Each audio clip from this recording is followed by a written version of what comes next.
Thanks for watching our video. Before we move on to the fun stuff, go ahead and pause this video and take a look at our disclaimer. Okay, so hello everybody and welcome. I'm Rachel Lynn. I am one of your guides from NewDay Child Coaching, and we are here today to talk about baby versus adult-led feeding. And I am joined, as always, by my wonderful team of pediatric therapists and guides. We have Miss Amanda Ray, who is a phenomenal occupational therapist, sensory motor expert, feeding expert, mama of two.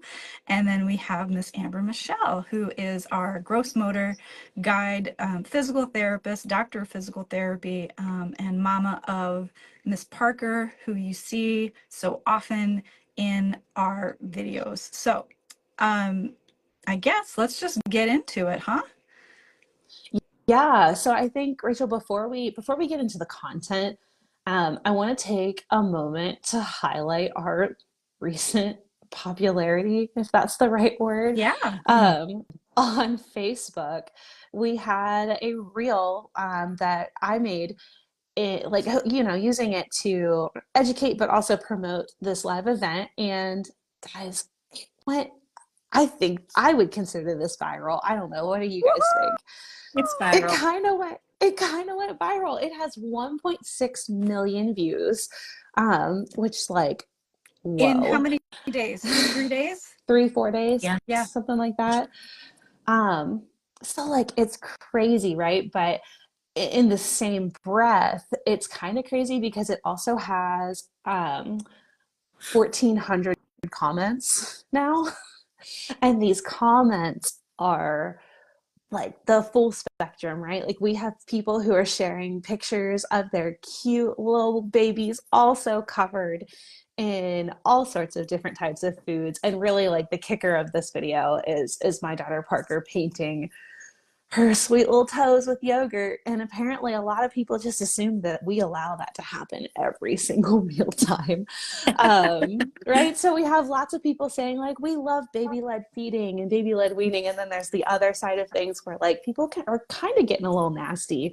So I thought it would be fun. I don't know if you two have like favorite comments that you've read in this batch, but like I have a couple of favorites.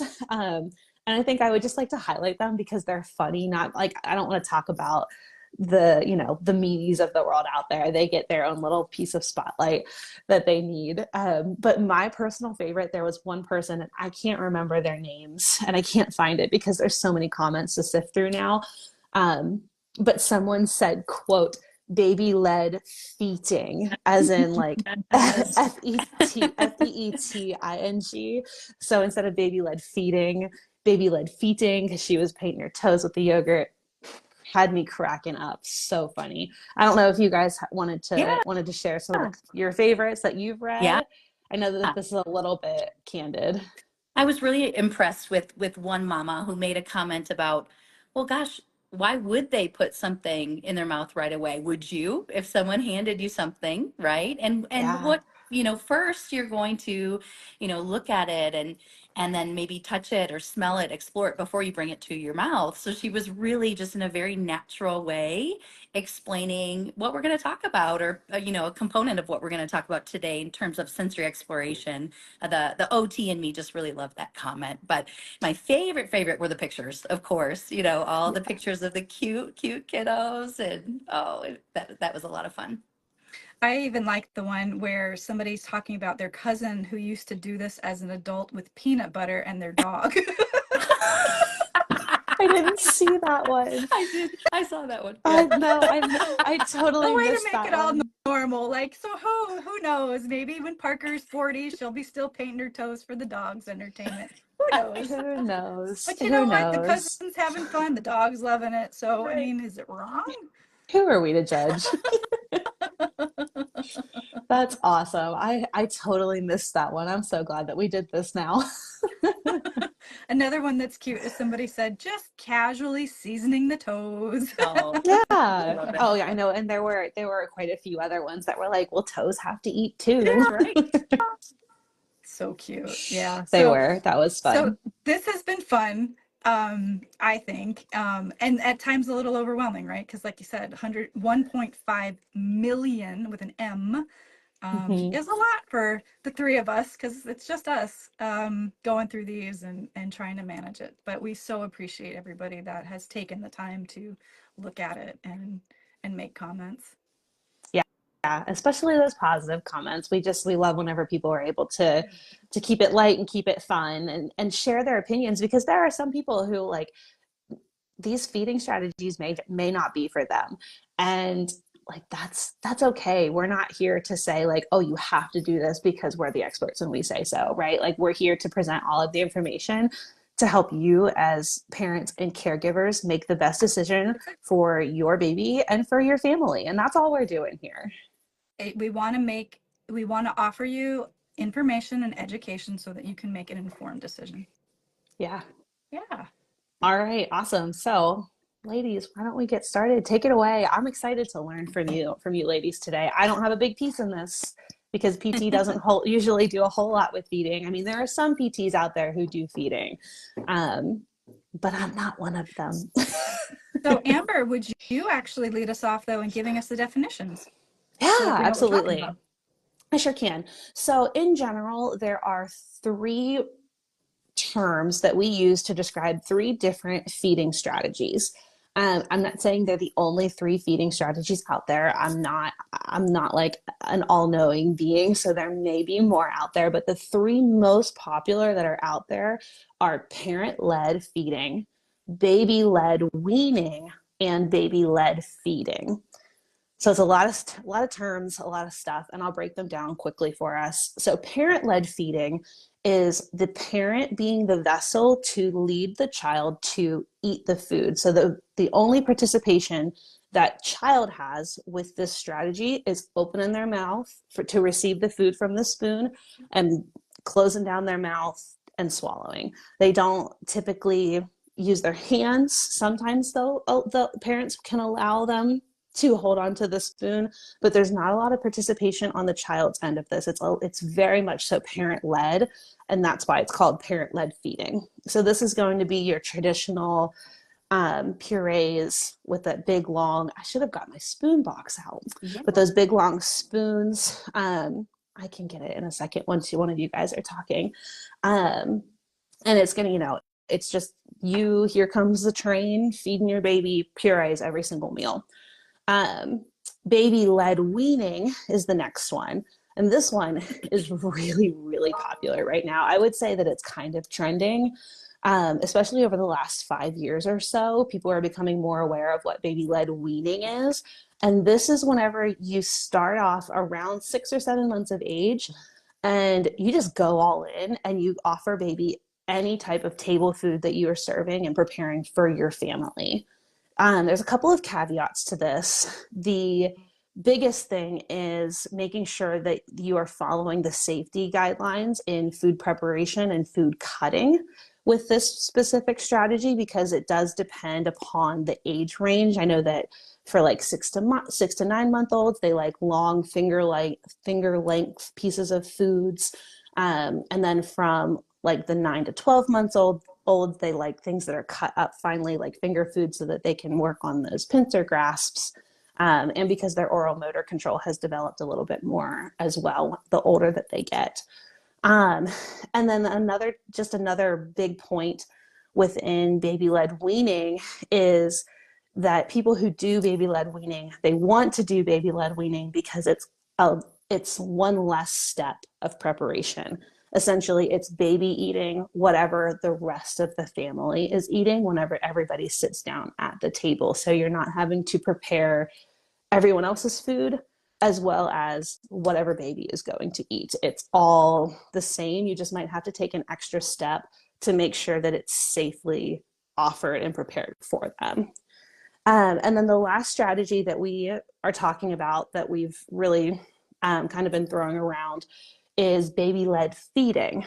So it's a little bit different than baby-led weaning in the sense that it's more of a combined approach. Instead of just offering them solid foods right from the table, you are actually using some solid foods, but also some purees with all different forms of textures. So you can go from like a really watery applesauce puree to something more like a mashed up banana puree that's going to have bigger chunks in it so that they can experience more of that texture. So parents are using a little bit more of a combined approach, more purees as well as solid foods.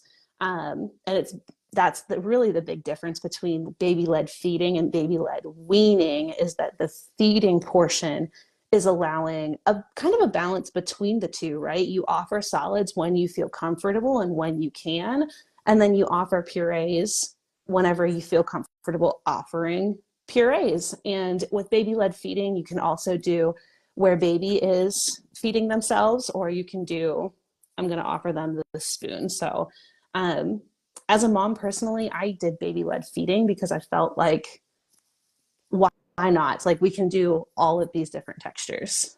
So I hope that was thorough enough. I also see that we've got 4 viewers, Rachel. I don't know if you want to like call anybody out and say hi. Yeah, let's see here. So I we've can't got, see who's watching. well, we've got Barbara May. Hi, Mom. Hi, And we've got Rachel's Mandy. mom. And we've got Mandy Cohen. So welcome, Mandy. And Mom or Mandy, if either of you have any comments or questions, please let us know in the comments below and we'll answer them as best we can live. All right. So baby-led feeding really, in a lot of ways, is a less strict approach than baby-led weaning, right? So again, you're combining those two.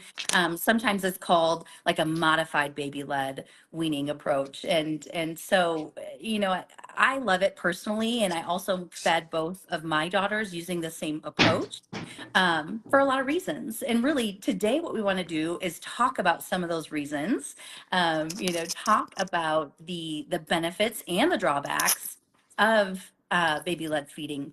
So, one thing to talk about, I think, first is nutrition. And I'd love either of you to jump in and chime in on this. But, for me personally, one of the big myths surrounding baby-led weaning is that, hey, if your child's only choosing what they're going to eat, they're not going to get, adequate nutrition. Well, when you're really working and focusing on feeding your children through baby-led feeding, again, it's a combination of providing them with purees and solid foods, and the parent still is in control of that piece of it, right? So you're not putting, donuts and ice cream out, and those are the two options for the child every meal. Of course, treats are fun, but really, you're able to, present those purees. For me personally, I made my own. It was super easy. Just threw it in, the Ninja, basically, some healthy options. And we could even puree whatever it was that we were eating for dinner, like chicken soup, for example, puree it. And wow, what an incredible healthy meal, that we're presenting to our child. So through that, you're able to really make sure that you're providing them the opportunity to explore not only a variety of textures, but a lot of different foods with just incredible nutritional value. So do you guys have any other comments just on the nutrition side of things? Yeah, so in the literature, it does talk about just that parents want to just make sure that they are aware that what they're feeding their baby is balanced. And so the bigger things that they're talking about, though, are processed foods. So if you're only eating processed foods and then you're only feeding your baby from what you're eating, which is processed, you may want to consider the fact that most processed foods have higher amounts of sodium, salt, and or sweeteners, added sugars. And so those might not be the best thing to offer your baby. Again, you are the parent, you are the leader, but these are things you might want to bring up with your care team or the nutritionist. And then iron was the biggest thing too. So they just were talking about making sure that you're feeding your baby iron-rich foods. And again, we're not nutritionists, so we would, encourage you to talk with a nutritionist to really get a better understanding of exactly what foods are iron-rich. I will say that just anecdotally or knowing this just myself is that meats, of course, are rich sources of protein and iron, but they're not the only sources of protein and iron. So if it's really becoming a battle to get these types of foods, your child to eat them, consulting with a nutritionist to find out, or maybe there's even a multivitamin that they would recommend taking as well. So we encourage you again to just chat with your care team about these types of questions if you have them. Yeah. Yeah. Awesome info, guys. The only thing I have to add here is I know that I've seen other influencers on the Instagram side of the internet say that they really struggled with starting baby-led weaning specifically because as adults they frequently ate out or ordered out, and then they were all of a sudden having to shift their lifestyle to cook their own meals and cook their own food. So I've heard a lot of people say that it can either be a really big struggle as far as like if they're thoughtful enough in their parenting to consider their nutritional value of their food. But I've also seen different influencers say that they really think that it's also improved their own personal health. So it could be a really great choice for not only for your baby, but also for your health too. If you're spending a lot of money and a lot of time eating out or ordering out. So I was Yeah, going to say that too. Money saver yeah, as well, yeah. right? good Yeah, addition. absolutely. Yeah, very Yeah. good. Yeah, so really, you can provide your child with a wide variety of foods of all types, through baby-led feeding. So let's talk a little bit about what it looks like. Just baby-led feeding in general. It could be painting your toes with yogurt, right? But like, what kinds of foods are we presenting?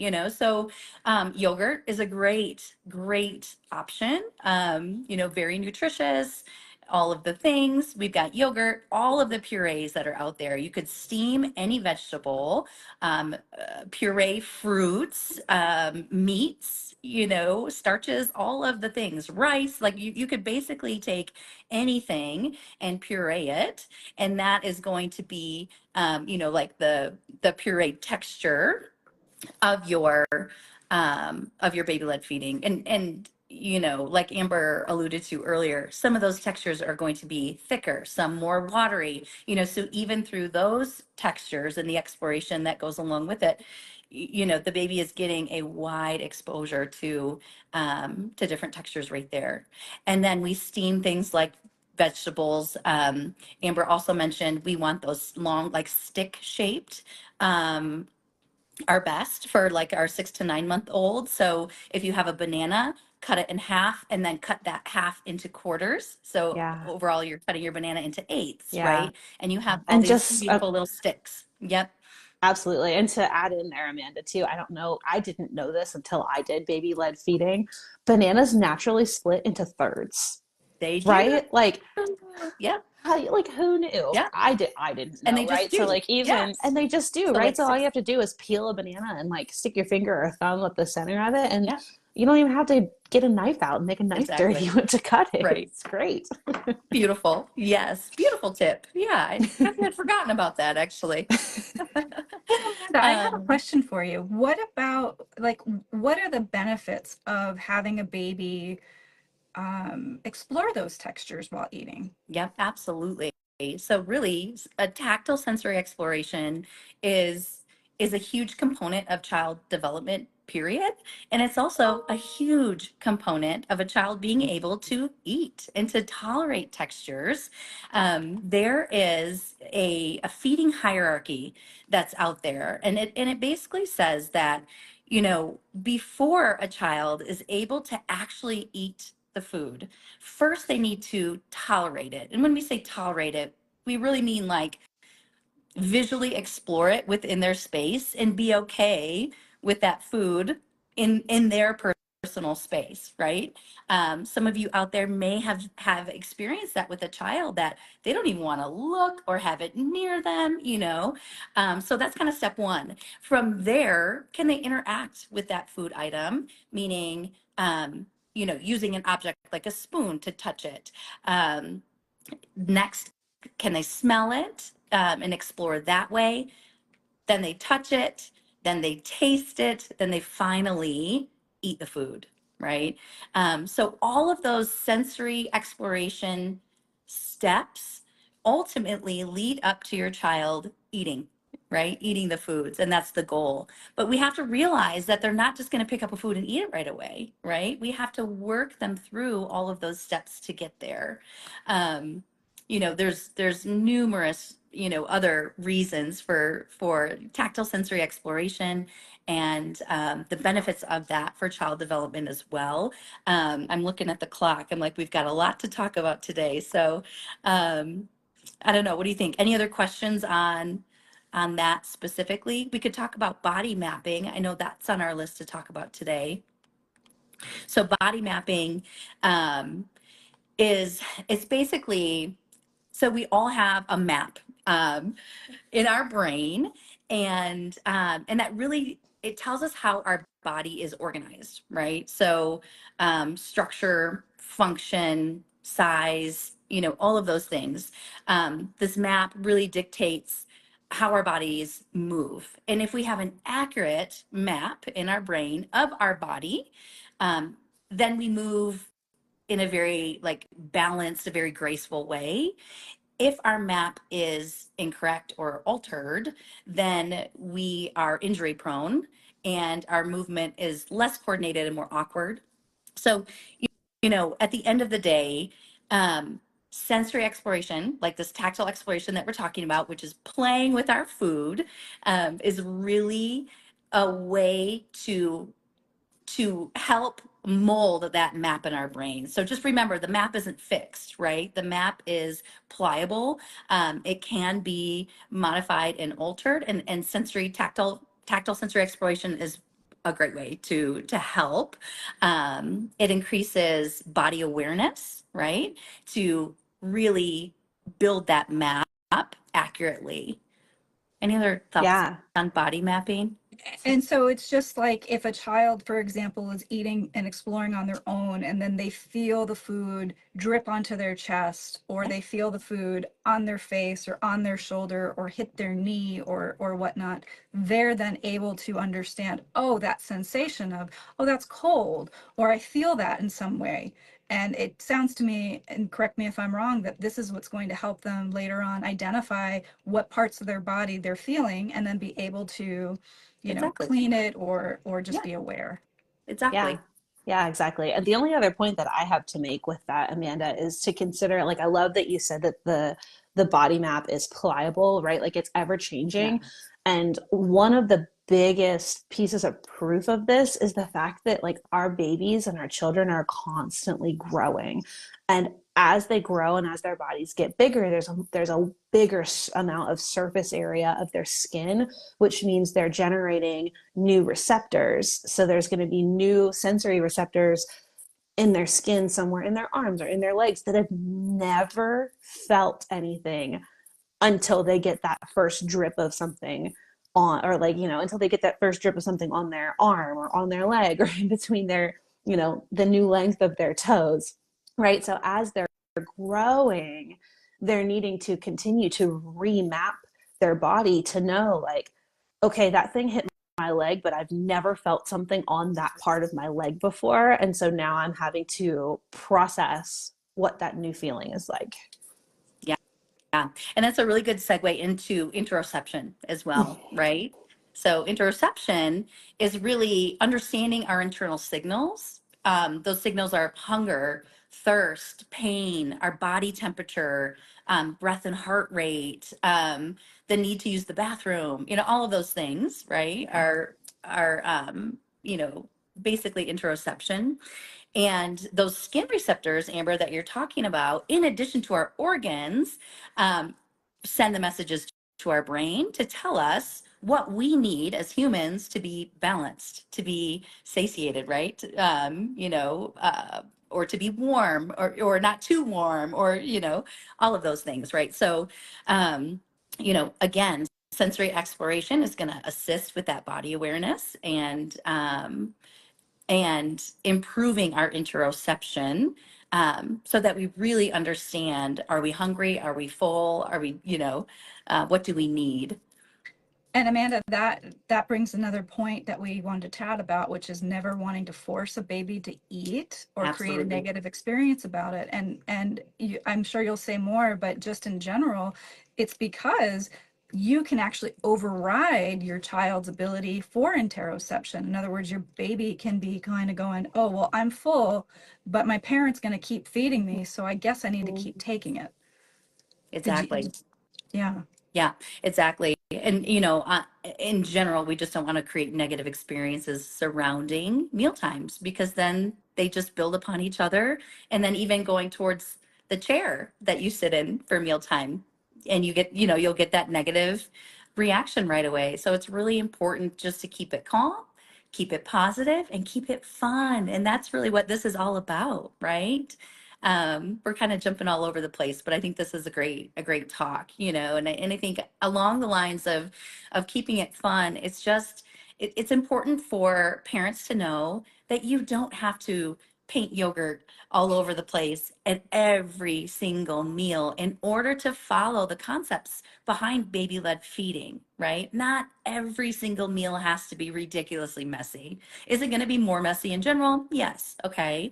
But if you're a parent that says, you know what, I can't do this every meal, but I can do it at dinner time, or maybe I can do it on the weekends, that kind of thing, then opt in to really allow that messy sensory exploration during those times that you can and have the time, to clean up afterwards.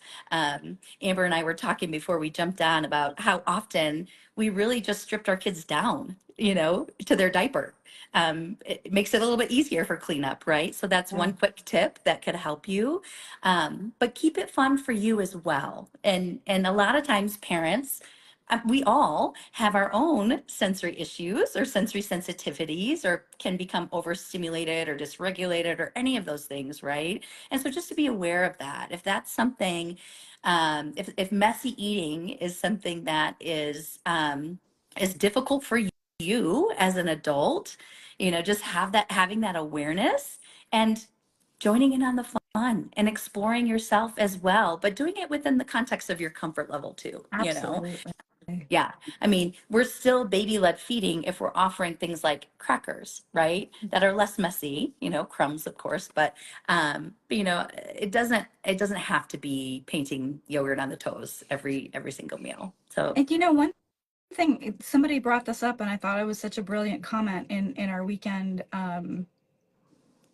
fest of comments that were coming along, was that somebody was sharing, because one of the main criticisms is that somebody was talking about how how you can get exposure to textures in other ways. It doesn't have to be food based, and that is true. However, like we were chatting about with interoception and all of these other benefits, that's why we are advocates of the baby-led feeding. But to say that food is a multisensory experience. If you're not enjoying the smell of fresh baked cookies or something super yummy when you walk into a restaurant, if you don't like, squeezing a fresh baked loaf of bread and smelling the aroma that comes from it, I mean, think about, even the term, that makes my mouth water even thinking about it. Why? It's not just because of the taste, it's because of the entire experience, even just the look of it, right? A quick segue is in adult folks that can no longer eat solid foods, and so their things are pureed. They've shown that if you just use a mold so that the food looks presentable, people, with dementia or memory loss or having some issues with eating, eat more of the food. The texture is the same. It is still puree, but instead of a blob of puree, it's appealing. It looks like a steak. And so just that piece again, that food is a multisensory texture thing. And by just feeding a baby puree that they're not getting to smell, they're not understanding where it comes from, what it looks like, they're just basically getting fed to be satiated. We just want to bring that to your attention. Yep, Yeah. very important. So what we love to do with purees is really put them on the tray, right? So let's take some of our purees, put them right on the tray, and let baby go to town, right? Paint their toes. I'm going to say it over and over, but but do whatever they want to do to explore, and then give them a spoon. There's a lot of great spoons out there. We can talk about that another day. But give them utensils. Yeah, she went and got I went and them. got all the spoons. Yes. But there are, right? Another great segue is, as they're exploring, as they're picking up the spoon, really what we're doing in addition to all of this is we're promoting independent feeding skills, right? And that's so important for our little ones. Of course, we want them feeding themselves. So they're learning how to grasp a spoon and bring it to their mouth.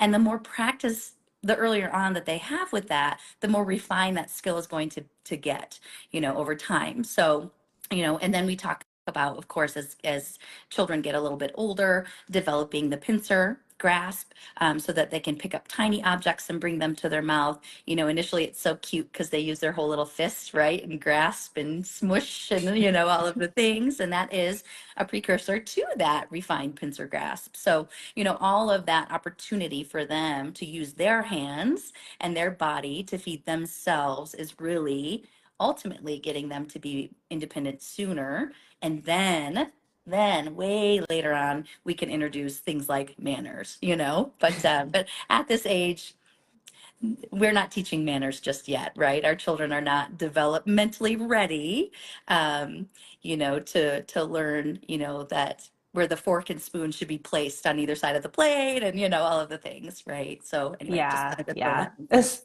Yeah, that's a great point, Amanda. And two, we also need to appreciate that a lot of times babies who are working on learning how to manage and handle solid foods also are going through the throwing phase at the same time, right? And so I know that a lot of comments on this specific reel were like, why aren't you offering your child food on a plate? Because it just so happened that all three of the video clips that I chose for this one specific reel, all of the food was like on a mat or on a tray. And one, really, like I'm washing a tray, a plate, and a spoon 3 times a day anyway. Right. So if I don't offer a plate, then all I have to wash is a tray and a spoon. Maybe that is lazy parenting. That might just be my own way of being more efficient in my day-to-day chores, right? But for us specifically, for these three specific clips of time, is whenever Parker was going through her throwing phase. And it was a struggle. And this is where I was really, like, I as a parent was really dysregulated with feeding, because I would get annoyed about plates full of food being thrown on the floor. I would preload a spoon and hand it to her, and then the next thing I know, it would be thrown onto the floor. And that was where I was like telling myself, okay, you need to take a deep breath and calm down. She's not doing this to purposefully annoy you. She's learning about the world. She's either trying to tell me, hey, I'm full and I'm done, I don't want any more food, or she's trying to tell me, like, I want to play a fun game where I throw this on the floor and you pick it up and hand it back to me, right? Like, she's trying to, like, she's learning about boundaries. And in this sense, like, there may be people out there who will parallel like boundaries and manners, and like these are times during feedings that you could draw a boundary and be very verbal and honest with your baby, because they do understand some things, right? And you can tell them, like, okay, you threw this once, I'm going to give this back to you. If you throw this again, then we're all done. And if they don't understand you telling them that, then you taking the food away and being all done is going to, like, explain it to them, right? So like that was something that we ultimately had to choose to do with Parker, because there was nothing else that we could do. We tried everything to get her to stop throwing things, and we ultimately just had to, like, okay, we're going to be the bad guys and we're going to end mealtime as soon as you start throwing things. Yeah, that's great. Another great option for the throwing that's really helpful is having a no thank you plate. So we can call that the no thank you Yeah. plate. And it could be as, anyway, it's another plate to clean, right? So if you want to use a paper plate, that's fine. Or, just know that maybe you're using the tray for your foods, and then you have your no thank you plate. This is really designed for kids that are not ready. Like, let's say we put something like, oh gosh, rotini, right? And that's a really interesting texture, right? And we have a little one that's not ready for that texture just yet. And so they might be throwing it because they're a little aversive to it. Like, what is this? Um, that's when you can say, oh, we're going to put that on the no thank you plate and just redirect. We don't throw, it Yeah. goes on the no thank you plate. So just another option, Great tip. with the throwing. Yeah, as well. And I really So, like the cause and effect as well, though, Amber. oh, So she yes, learns, I throw it, it goes away. mealtime's done. Yeah, Yeah. Okay, beautiful. well, I know if I'm still hungry, I'm not going to do that next time because Yeah. we're going to be done. Yeah. And like for me, like as a mom, that was really tough for me because it would be like, okay, we're done with this particular food. But then I would go and like offer her blueberries. And my husband is like, stop giving her food. Mealtime is over. She's thrown the food Yeah. and we're done. So he's really the like, he's the backbone whenever it comes to like holding boundaries like that, because I'm always like, well, what if she's still hungry? Well, Right. Amber, and what she can learn too, though, is that if I throw my spoon of whatever goodness you're offering Then I'm her, gonna then I get a get treat of blueberries. blueberries. Yes, I might that too. start throwing it Yes, more. That's it's right. true. It's so true. Yeah, it's so true, right? And like babies are so manipulative, and so they learn those things Oh, yeah. so fast. Yeah, Definitely. they're not manipulative Yeah. in a bad way, No, like they're trying to right, control like you. not They're right, not in a just bad learning. way. They're They're just learning. learning, right? They're They're learning. learning and they're trying to get what they want. And like if I want blueberries and I know that mom is going to give me blueberries because she feels bad that I'm not getting any other foods, then like I'm Oh, going to yeah. throw my spoon because I love blueberries. So one of the things I wanted to just chat about real fast, because I think we had so many different comments. We had generational comments, and then we had a lot of folks actually commenting about choking and Mm. and all these other different things. And so I wanted to just lead us real quickly. There is some research that was completed in 2018, and the title is called Baby-Led Weaning, What a Systematic Review of the Literature Adds. The research is done by, it's an Italian researcher, De Oria et al., and it's on behalf of the Italian Society of Pediatrics. And basically, it's just chatting about what Amber and Amanda had said earlier, that baby-led weaning may be too strict as it calls for no purees, and that something called baby-led introduction to solids, I'm trying to read my screen behind the camera, or bliss, it is kind of more of that, what we're considering baby-led feeding is today. And again, like just to reiterate that they also talk about the low iron and low or no processed foods because of the no added sugar or salt, and also possibly consulting with the nutritionist. However, what they do say is that there were no significant differences noted in choking between a baby and between a baby feeding themselves and an adult feeding themselves. There's also no significant weight differences. So again, another thing that, folks are like, hey, one's better than the other. No significant differences. Interestingly, there was also no significant differences in maternal anxiety around feeding. Oh, That's that's interesting. yeah, Yeah. because I've heard both sides, Yeah. right? I mean, but what they did say, though, one of the caveats to this meta-analysis is that, or the systemic review, is just that all studies that they reviewed were self-reported. And so, as we know, the difference would be the questions are subject to interpretation. So, was there a scale of maternal anxiety? What does somebody consider anxiety versus somebody who doesn't, who might still have it? All of those Right. things, it becomes more subjective. So there's really no quote unquote evidence other than we can say, weight difference is something that's absolutely easy to verify, right? Because unless the scales are totally off, but let's just assume that in general scales are weighted correctly. And then the other thing that I thought was interesting in reading through it is that it's interesting how a lot of families feel that gagging is choking. And those are two totally different things. And we encourage anybody or invite people to really look at the differences between those two, because I think once you understand the difference between gagging and choking, you will feel much more confident in offering your baby food, because you'll see what gagging is versus as gagging is a natural part of learning to eat, as choking is not. You know, choking is dangerous. And something that Amber has shared before is that, you know, Amber, you became infant CPR certified. Well, you know, I was for work anyway, but like I am a big, right, because I'm a pediatric PT, so I have to be CPR and first aid certified, right? It just is part of the gig. But like I'm a huge advocate of anybody who's expecting a baby. If your baby's already born, if you have a toddler and you're not CPR and first aid certified, especially for infants and children, like there are so many good courses out there, and they're really accessible in this day and age.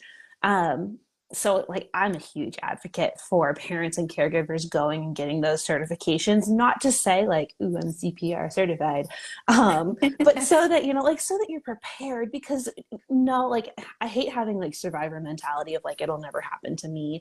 But like, you never know, right? Like you want to be as prepared you know, as a parent and a caregiver as you can be if an emergency happens. So whether it's you're taking care of your little, or maybe you're out and about and somebody else needs your help, like it's a great tool to have. It's pretty affordable, and it's really, really accessible. So, you know, for me personally, there aren't very many cons to doing something like that. And I think that there are also actually certain countries out there that, like, once you kind of go through your prenatal care and your maternal care, it's like part of the process of like, hey, you've had a baby, let's teach you about how like CPR and maybe a chest thrust or a stomach thrust works. Great. Yeah. So let's talk stuff. about it for a minute. Let's talk about, you know, what is gagging versus what is choking. Yeah, great points. And yes, I feel so grateful to be CPR and first aid certified, right? And again, it is required for our jobs, but a great skill, you know, to have, and just you know, yeah, a knowledge. skill that's great to have that you never want to use, right?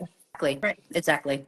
Yep, definitely. So yes, gagging is a natural protective reflex, right? It prevents us from choking. And really, we're all born with a gag reflex. Initially, when we're teeny tinies, that gag reflex is much more, it kicks in at the very front of our mouths, right? So when you see babies first exploring, even just putting their hands in their mouths, you're going to see them gag, right? Over time, babies and toddlers work that gag reflex back to the back of their throat, where it's in a very appropriate place. Okay. And that's, you know, so this gagging is really a normal component of oral, motor, and feeding development. Rachel, and Amanda, is that due to exposure? Absolutely. So in other words, yeah. 100%, right? So why do babies put their hands in their mouths? You know, it's a way for them to explore things, but they're also naturally working their gag reflex back over time. So it's 100% what it is. Now, choking, you guys, is a medical emergency, right? Or, you know, can be if we can't. Yeah, it can be a medical emergency. Really, when we're looking at gagging, our airways are clear. When we're choking, the airway is blocked, usually by a piece of food, right? Gagging, baby is making sounds. They might be coughing. They might be retching. You know, of course, that we all know what gagging looks like, right? So that common, you know, those sounds and sights that you're seeing. Choking, a baby's going to be silent because their airway is blocked. They can't make sound. Okay. With gagging, baby is breathing.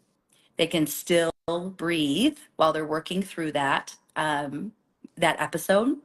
And with choking, they're typically not, right? Because again, airways blocked, they're not breathing. And just to say what you're saying again, Amanda, is that just the food while they're gagging is forward in their mouth. It is. And choking, the food is now in their pharynx or in their trachea. trachea towards their airway, and that's the difference. Yeah, absolutely. Typically when a child is gagging, their face is going to appear a normal color. They might be slightly flushed, slightly red if they have lighter skin tone, whereas choking, they're turning blue. With that lighter skin tone, you're going to see face and lips might be blue. If they have darker skin tone, you might see the blue in their gums, their inner lips. Sometimes fingernails turn blue as well. When there's that loss of oxygen. So just, be aware of those signs. Just know, you guys, when your child is gagging, we stay calm, right? We allow that episode to pass. Yeah. It will pass. Remember, this is a normal component of their development. And they're protecting. This is what we want them to do, right? Because they're protecting themselves from choking. Okay. If they are choking, then we need to implement first aid, potentially call 911. We need to take action, depending on everything that's going on in the moment. If they're able to clear their airway quickly, great. Otherwise, we need to seek intervention if we're not trained ourselves to assist them in clearing their airway. Yeah, definitely. I love your emphasis on staying calm as they're gagging. I think that's a huge piece, right? And you can speak to this way better than I can, Amanda, because you're an OT and like regulation is your game, right? But Right. staying calm as a parent while you're doing feeding and while baby is gagging is going to it's going to help them feel more calm in a very panicked moment for them, right? Like we're not saying that gagging can't be a little bit panicked for them because they are experiencing it. Like we don't like gagging on foods, or like if like liquid goes down the wrong hole and we're like coughing up a lung, like we don't enjoy that as adults. So you can imagine that a kiddo is feeling probably a little bit panicked in that moment. So you staying calm and like talking them through it, like it's okay, it's gonna be okay. Oh, you're gagging, like, oh, that must not have been a good texture, that must not have felt good on your tongue, like oh, everything's okay, like we're good. You can offer a sip of water if it's appropriate at the time. So like I love the emphasis of staying calm, because I know that, and I've had parents express this to me, I've had grandparents express this to me, my own daughter's grandparents, so like my parents and my in-laws have expressed concerns about this type of feeding whenever I'm not like readily available in the home to help. Like it's just staying calm isn't a really important key. Absolutely. Co-regulation, right? If we panic, our babies are going to panic. If they fall down and we make a big deal of it, they're going to make a big deal of it. And vice versa. If we stay calm, they stay calm. Not in 100% of situations, of course, but it's a great tool to help emotionally regulate your child. So, Absolutely. Yeah. And I wanted to, we only have about 10 minutes left of this talk.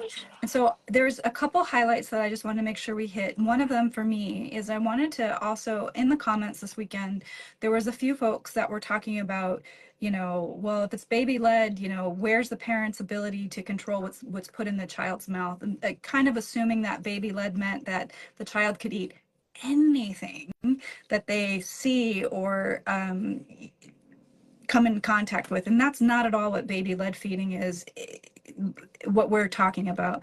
We are talking about a parent being in control of what is offered to their baby, and then a baby having the autonomy to choose what they would like to experience.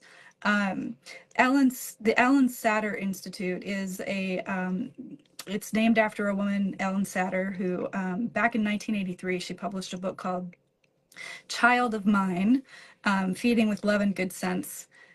And I saw the title of the book and I thought, I wonder if Axl Rose was watching, was reading that, love it. Just put the sweet in there. Yeah. Anyway, and so what she says is that instead of trying to get food into your child, do your jobs with feeding, and then trust them to eat Basically, I'm trying to read that and I'm failing. Basically, what it is parents are in control of the foods that are offered, and a child is in control of their body and what they decide to eat. So you're not saying to your child, oh, hey, try anything. You are still in control of what's being offered. Just to clarify that a little bit, Rachel, like within these terms, the word led is being used to describe the vehicle in which the food is getting into the baby's body, right? So if it's parent led, the parent is the vehicle for the food getting into the baby and into their body and into their stomachs. Whereas if it's baby led, then the baby is likely the vehicle for the food to get into their systems and get into their mouths and their bellies. Well said. I love it. We haven't touched on how we know baby's ready. Oh, Amber, do you want to talk gosh. about a few of those? Yeah, Yeah. that's I think that important. was my fault. I kind of skipped past it. I was so Oh excited. no, that's okay. That's okay. Yeah, so no matter what strategy you choose as a parent to introduce solids to your kiddo, and no matter at what age, there are a couple of signs of readiness that we need to be looking for that baby absolutely needs to have in order to safely start solids. And these are not our recommendations. These recommendations are made by the American Academy of Pediatrics, and we align with what they think. So really on my end, the biggest thing from a PT standpoint is going to be that baby is able to sit independently and has good head and neck control. So the American Academy of Pediatrics, their wording is, it can be a little bit vague. It says that baby can sit up with minimal assistance. So what does minimal assistance look like? Basically, what we want to see in a baby who is ready to start solids is that they are sitting independently on the floor with hands on the ground, on their legs, or definitely like if they're up and manipulating toys with their hands, like you're good to go as long as they're not losing their balance within like 2 seconds of them being sat down, right? And this is for typically developing kiddos. So we're not dealing with kiddos who have any type of diagnosis or delay whenever we're considering these signs of readiness, right? So like, whenever I think about minimal assistance of sitting, I'm thinking like baby's able to sit on the floor, they're using their hands or to prop themselves up on the floor, or if they're manipulating a toy with their hands, maybe they're wobbling a little bit and parents are helping to keep them upright.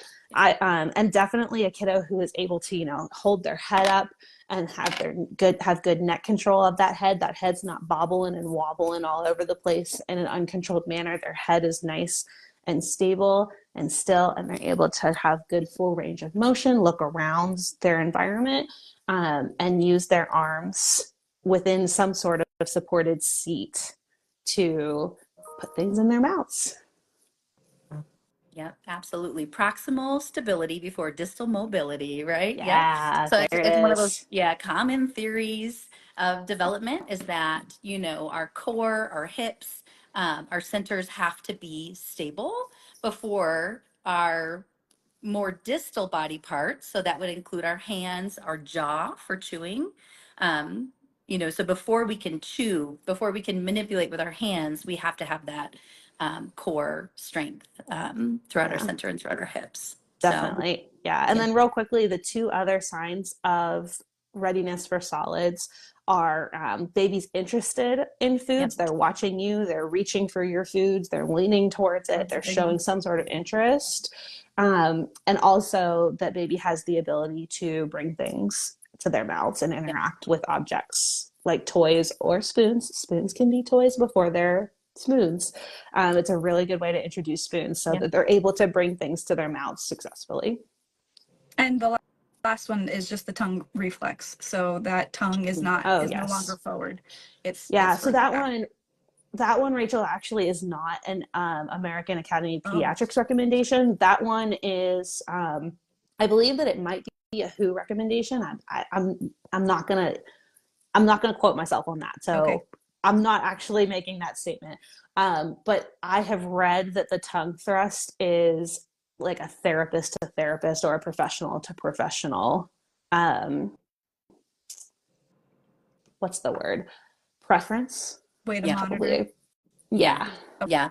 And so what that is, you guys, you know, if you want to know a little bit more about tongue thrust, is essentially when babies are first born, they have that tongue thrust reflex where, you know, their tongue immediately protrudes or sticks out if anything touches it, right? And again, similar to like working on the gag reflex, in time that tongue thrust will also integrate so that something may touch their tongue and their tongue doesn't immediately, you know, shoot out of their mouth, right? So we want to see that, you know, a good sign would be if you were to present them something, you know, maybe a puree from a spoon, or if they were to, you know, put that in their mouth and you see the tongue come out right away, it might tell you, okay, their tongue thrust hasn't been integrated yet. And an OT can help with that.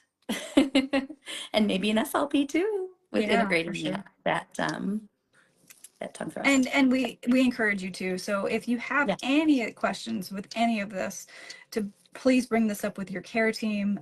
Also, early intervention is a free or reduced cost program throughout the United States, and is offered everywhere as far as I know. And so you can find your own pediatric team of therapists to help work through any of these things if you're noticing that these things are not yet coming online for your child. Yeah, and the nice thing about the early intervention programs, they are different state by state. So some states do have better services than others, but in every state, you can self-refer for early intervention. You don't need a doctor's referral, although it may be easier to get a doctor's referral. But if you're getting gaslighted, or if you're getting told wait and see and you don't want to wait and see, then you can absolutely advocate for your child and self-refer to those early intervention programs. Yeah. Yeah, they'll conduct an evaluation and then determine what's appropriate for your child from there. So, And they'll tell you everything that's going on and what they found and why, exactly. and answer all of your questions. So it's a beautiful program. And we all work in it. So Shameless plug. yeah. That's right. Well, we so appreciate everybody being here today. The comments, I think there was only one comment, and that was just about me also being a messy eater. So, Mom, if you could find that picture of me eating spaghetti and dumping it all over myself, I remember it. Maybe we could do a before and after. I love it. That's funny. I love that. And we know, Rachel, Awesome. that you eventually learned your manners, right? So, Spaghetti on me now. It's in my hair. Oh my gosh, I can't. Oh, that's too funny. amazing. That's amazing. Awesome. Well, all right, ladies, is there anything that we didn't cover that we can talk, like, that you can plug for like 10 seconds before we need to sign off? the only thing that I think is that we have still a ton left to talk about. And so I really think that we're going to create a mini course around this so that we could really dive into the background, the history, why even we think that the generations are so different. Because I have a whole bunch of information about that I think is really, fascinating to look at. Yeah, that's great. I think that's great, right? Because, we were getting information of like, well, this is how I fed my kids 50 years ago, right? But like, I'm a 90s kid, so I was spoon-fed the same food every single day, every single meal for like 5 to 7 days before a new food was introduced, right? So it's like, it's so crazy how different all of these feeding strategies are over the time. Right. So that's super interesting, Rachel. Yeah. Well, if your mom was born before 1968, then so you see, we have tons to talk about because it's generational. Yeah. And what we learned from our parents is usually, what we promote unless we learn differently. So anyway, it's been a pleasure chatting about all this, and gosh, we just have so much more to say about it. So any questions or comments anybody's got, please, I was going to say add them to the list here, and I guess go for it. Yeah. If you really don't tag us though, if you really want us to see it, because there's like so many comments, maybe on this video in particular. Ask your questions, and we can answer them at a later time. Definitely. Yeah, that's a good strategy. All right, everybody. Well, you want to try our send off? Oh, before we send off, make sure that you like us on Facebook, follow us on Instagram, subscribe to our YouTube page, head to our website and download the freebies that we have on there right now. I know that we've got 2 toy freebies. I'm working on a shoe freebie. And if you've got babies, I'm really excited about this. If you've got babies who are starting to learn how to crawl, like please, please, please keep an eye on all of our social medias and our website in the next like 2 to 3 weeks, because we've got something big coming. Yes. Really big, really, really big. Super exciting. All right, let's do it. Okay. 3, 2, what?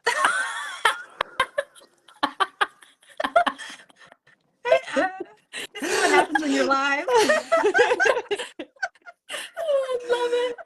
All right. So From all of us at here at NewDay. New Day, have a good day. Bye, everybody. Bye, everyone.